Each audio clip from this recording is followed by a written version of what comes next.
জাগুন ৩ মাইলত নিৰুন্দিষ্ট ব্যক্তিৰ মৃতদেহ উদ্ধাৰ তীব্ৰ চাঞ্চল্য তিনিচুকীয়া জিলাৰ মাৰ্ঘেৰিটা মহকুমাৰ জাগুন ৩ মাইলত এটি মৃতদেহ উদ্ধাৰ হোৱাক লৈ তীব্ৰ চাঞ্চল্য এটা নলাৰ পৰা উদ্ধাৰ কৰা হয় প্ৰণৱ গগৈ নামৰ লোকজনৰ মৃতদেহ জাগুন কৰিয়া পানীৰ নিবাসী তথা তিৰপ উচ্চতৰ মাধ্যমিক বিদ্যালয়ৰ সহকাৰী ৰান্ধনী প্ৰণৱ গগৈ কালি বিয়লিৰ পৰাই নিখোজ হৈ আছিল কালি স্কুলৰ পৰাই 2 মান বজাত পত্নীক ফোন কৰি বেংকলৈ যাবৰ বাবে কাগজ পত্ৰ লৈ আহিবলৈ কয় পৰৱৰ্তী সময়ত বেংকৰ কাম কাজ শেষ কৰি 3 মাইলৰ এখন দোকানত বস্তু ক্ৰয় কৰে ৰহস্যজনকভাৱে দোকানখনৰ পৰা পিছফালে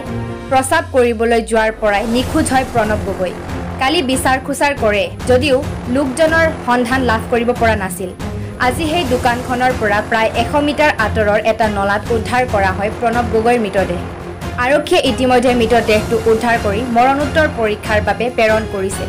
আৰক্ষীৰ তদন্তৰ পাছতহে জানিব পৰা যাব ঘটনাৰ আচল ৰহস্য জাগুনৰ পৰা প্ৰদীপ বৰগোহাঁইৰ ৰিপৰ্ট টাইম 60 অসম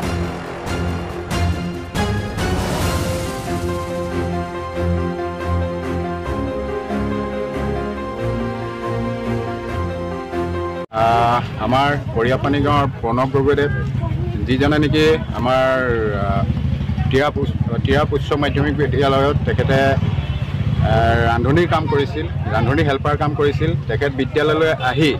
যোৱাকালি প্ৰায় 2টামান বজাত ঘৰলৈ তেখেতৰ পত্নীলৈ ফোন কৰিছিল যে মোৰ হেৰিয়াত বেংকত KYC লাগি আছেনে আপুনি ডকুমেণ্টছখিনি লৈ আহিবলৈ কৈছিলে ডকুমেণ্টছখিনি লৈ আহি সেই অনুপাতে তেখেতৰ পত্নীয়ে ডকুমেণ্টছখিনি আনি বেংকত তেখেতলোকে সকলো চাই চিতি বেংকৰ পৰা ওলাই আহি প্ৰায় 4 মান বজাত 3 মাইলৰ এখন দোকানত তেখেতলোকে দোকান কৰি আছিলে দোকান কৰি থকাৰ পিছত হঠাৎ তেখেতক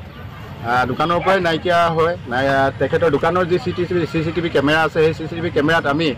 পিছফাললৈ পাচাপ কৰিবলৈ অহা অৱস্থাত পিছফালে পাচাপ কৰিবলৈ অহালৈকে দেখা পোৱা গৈছে কিন্তু তাৰ পিছতেই তেখেতক আৰু দেখি পাবলৈ সক্ষম হোৱা নাই কালি বহু বিচাৰ খুচাৰ কৰাৰ পিছতো কিন্তু তেখেতৰ কোনো সংহূৰ্ত নাপালে আজি তেখেতৰ ভতিজা আৰু পত্নীয়ে সন্দেহবশতঃ তেখেতক এই নলাত পৰিছে নেকি বুলি চাবলৈ আহোঁতে তেখেতৰ এই দোকানখনৰ পৰা প্ৰায় 100 মিটাৰমান আঁতৰত এই নলাত তেখেতৰ আজি মৃতদেহ পোৱা গৈছে আৰু পুলিচ প্ৰশাসনে ইতিমধ্যে মৃতদেহ উদ্ধাৰ কৰিছে মানুহজনৰ নামটো কি আছিল মানুহজনৰ নাম প্ৰণৱ গগৈ